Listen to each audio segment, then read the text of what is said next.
नमस्ते दोस्तों, मैं आपको आज जो कहानी सुनाने जा रही हूँ वह सास और बहू की कहानी है।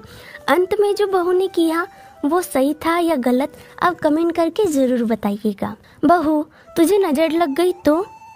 बहू, तू यह बाहर के कमरे और बालकनी का झाड़ू पोछा रहने दे, मैं लगा लिया करूँगी। स्वाति जैसे ही पूरे घर की साफ सफाई करके बाहर के कमरे में आई, उसकी सास निशा ने उसे टोका। अरे मम्मी जी, आप क्यों करोगे भला, मैं कर देती हूँ ना, बस यही कमरा और बालकनी तो बचे हुए हैं। आप यह कुछ काम कर रही थी इसलिए मैंने आपको डिस्टर्ब नहीं किया, स्वाति बोली। पहले तू अंदर जाकर कपड़े धो ले, तब तक मैं यहाँ बाहर का झाड़ू पोछा कर लेती हूँ, सास ने स्वाति के हाथ से झाड़ू लेते हुए कहा। 10 मिनट लगेंगे मम्मी जी, फिर कपड़े भी धो लूंगी। लाइए मैं लगा देती हूँ, स्वाति ने कहा। नहीं नहीं मेरी प्यारी बहू, नहीं नहीं मेरी प्यारी बहू को लोगों की नजर लग जाएंगी, तू अंदर काम देख ले, निशा जी ने बड़े प्यार से कहा। स्वाति की शादी हुई अभी 1 महीना ही हुआ था। ससुराल में सास, ससुर, देवर और ननद थे। उसके ससुराल में सब काम हाथ से ही करना होता था, जबकि स्वाति के मायके में यह सब काम करने के लिए काम वाले थे। फिर भी शादी के अगले दिन से ही स्वाति ने घर के कामों में सबकी मदद करना शुरू कर दी थी और सबसे प्यार से बात करती थी। उसे किसी बात का घमंड नहीं था। लाओ भाभी, बाहर बालकनी में मैं कपड़े सुखा देती हूँ। स्वाति जैसे ही ढेर सारे कपड़े धोकर उठी, उसकी ननद प्रिया ने धुले हुए कपड़ों की बाल्टी लेने के लिए हाथ आगे बढ़ाया। अरे नहीं ना दीदी, मैं सुखा दूंगी, बस हो ही गया है समझ लो, आप कुछ और काम कर लीजिए, स्वाति ने कहा। नहीं भाभी, मैं कपड़े सुखा दूंगी, हमारी प्यारी भाभी को लोगों की नज़र लग जाएंगी।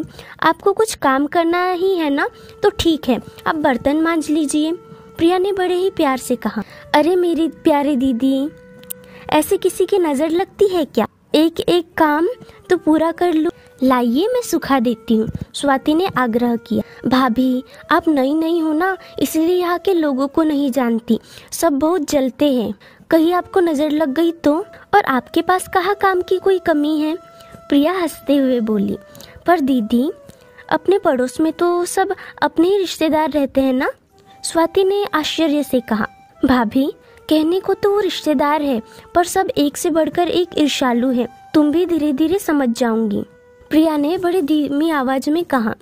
स्वाति ने चुपचाप प्रिया को धुले हुए कपड़े की बाल्टी दे दी और खुद आंगन में झूठे बर्तन मांजने चली गई। इसी तरह दिन बीतते गए। स्वाति अंदर के सब काम तो अकेले करती थी, और जब भी बाहर कुछ काम करने की नौबत आती थी तो कभी उसकी सास तो कभी ननद बड़े प्यार से बहू तुम्हें नजर लग जाएंगी कहकर उसको वह काम करने से मना कर देती थी। उसने कई बार इस बारे में अपने पति शुभम से बात करने की कोशिश की, पर हर बार वो हंसकर टाल देता था, कभी बात पलट देता था। एक दिन की बात है, दोपहर में स्वाति किचन का सारा काम निपटाकर पीछे आंगन में बर्तन मांज रही थी। प्रिया ने उससे बुलाया। पड़ोस में रहने वाली कुछ औरतें उसे मिलने आई थीं। उसने उनके पैर छुए तो उन्होंने उसे ढेर सारा आशीर्वाद दिया और कहा, बैठो बहू रानी, लगता है तुम आराम कर रही थी और हम बिना बताए आ गए। नहीं चाची, मैं तो बस, स्वाति कुछ कहने गई कि बीच में ही सासू जी ने उसकी बात काटते हुए कहा, हाँ, अब रात को भी तो ठीक से नींद होती नहीं है ना इसकी, इसलिए दोपहर में सुला देती हूँ। सासू माँ जी ने हंसते हुए आंख मिचकाते हुए बोली। बहू रानी, जीजी तो तुम्हें अपनी पलकों पर बिठा कर रखती है, चचेरी सास बोली। जी, स्वाति ने आश्चर्य से अपनी सास की ओर देखा। वह आगे कुछ और कहती कि सासू माँ जी बीच में ही बोल पड़ी, पूरी जिंदगी पड़ी है काम करने के लिए, अभी अभी तो यह आई है, कुछ दिन तो उसे खेलने खाने को मिले। सही कहा निशा, पर आजकल कौन सास अपनी बहू के बारे में इतना सोचती है, धन्य है तू स्वाति, तू तो बहुत किस्मत वाली है, ताई सास बोली। मैं तो हमेशा इसको बोलती हूँ कि यही दिन है आराम करने की, फिर तो एक बार घर गृहस्थी में लग जाएंगी तो कहाँ का आराम, बस काम ही काम। अभी तो वैसे भी मेरे साथ प्रिया पूरा काम संभाल लेती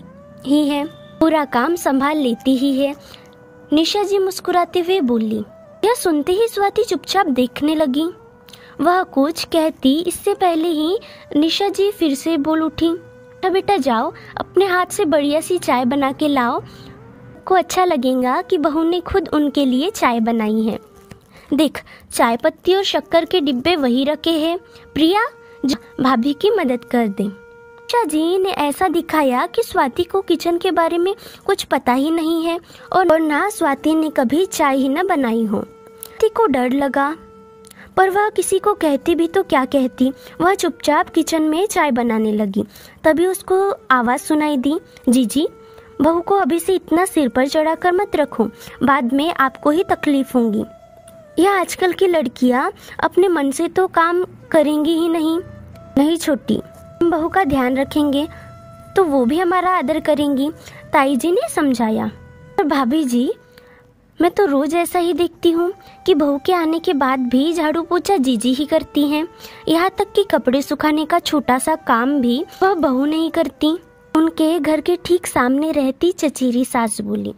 यह सुनते ही स्वाति को लगा जैसे किसी ने उसके कानों में गरम गरम तेल डाल दिया हो। उससे अब रहा ही नहीं गया। उसने सोचा, अगर अभी उसने सबके सामने सच नहीं कहा तो शायद वह कभी बोल ही नहीं पाएंगी। बहुत देर से खुद को संभाल कर वह चाय लेकर मुस्कुराते हुए बाहर आई। लीजिए, चाय के साथ गर्मा गर्म पकौड़ी भी लीजिए। निशा ने उसे गुस्से भरी नजरों से देखा। अरे वाह, तुम तो बहुत होशियार हो बहू, चाय के साथ साथ पकौड़े भी लेके आई। सास ने मुस्कुराते हुए कहा। हाँ, प्रिया ने बनाए होंगे। निशा जी से रहा नहीं गया।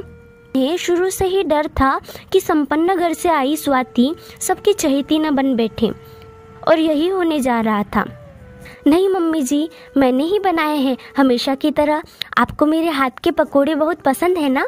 स्वाति ने अपने शब्दों पर जोर देते हुए कहा। अरे वाह, तब तो फिर खाने ही पड़ेंगे, चचोरी सास ने कहा। और जल्दी ही सारे पकोड़े खत्म हो गए। सच में बहुत ही स्वादिष्ट बने थे बहू, तेरे हाथ में तो जादू है, ताई सास ने तारीफ करते हुए कहा और स्वाति को प्यार की नज़र से देखते हुए कहा, आओ पास बैठो। धन्यवाद ताई जी, जब भी आपका मन हो जाएगा मैं और बना दूंगी, पर आप मुझे नज़र तो मत लगाइए, स्वाति ने मुस्कुराते हुए कहा। अरे बेटा, अपनों की भी नज़र लगती है क्या भला? ताई जी ने साधारण शब्दों में कहा। निशा, तेरी बहू ये क्या बकवास कर रही है? ताई जी गुस्से में खड़ी हो गई। क्षमा कीजिए ताई जी, मेरा मतलब आप लोगों को दुखी या अपमानित करने का नहीं था, पर जब से मैं शादी करके आई हूँ तब से यही सुनती आई हूँ कि तू बाहर मत निकल, अंदर के ही काम कर, बाहर रिश्तेदारों की नज़र लग जाएंगी। मैं पूरे घर का झाड़ू पोछा, कपड़े, बर्तन, खाना बनाना सब काम अकेली ही करती हूँ, बस बाहर आप लोगों के सामने नहीं।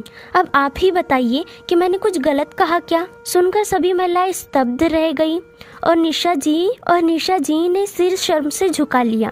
निशा, मुझे नहीं पता था कि तुम हम सबके बारे में ऐसा सोचती हो। अपने रिश्तेदारों के प्रति बहू के मन में गलत भावना भरूंगी तो वह किसी से कैसे संबंध निभा पाएंगी? दुखी स्वर में ताई जी ने कहा। देख निशा, मैंने हमेशा तुम्हें अपनी छोटी बहन माना है, इसीलिए तुझे यह सब समझा रही हूँ। बहू तो बेटी के समान होती है, उसके साथ शुरू से ही जैसा व्यवहार करूंगी वैसा व्यवहार उससे भी पाऊंगी। ताई जी बोली। मुझे माफ कर दीजिए भाभी जी। निशा जी रुआसी हो गई। माफी तुम्हें स्वाति से मांगनी चाहिए, और हाँ, हमें इतना सम्मान देने के लिए धन्यवाद, व्यंग्य से कहते हुए ताई जी एवं सभी महिलाएं चली गई और निशा जी सिर झुकाए चुपचाप खड़ी रह गई और अपनी बहू स्वाति से माफी मांगी। निशा को लगा वह अपनी बहू को सबसे मिलजुल के रहने देंगी तो घर के कामों में ध्यान नहीं देंगी, लेकिन स्वाति ऐसी बिल्कुल ही नहीं थी। सासू माँ ने बहू को पहचानने में देर कर दी और उसे झूठी बातें बताती गई। दोस्तों, एक कहावत है, पहले मिट्टी को परखो फिर घड़ा बनाओ। आपको ऐसी ही कहानियाँ इस चैनल पर मिलती रहेंगी।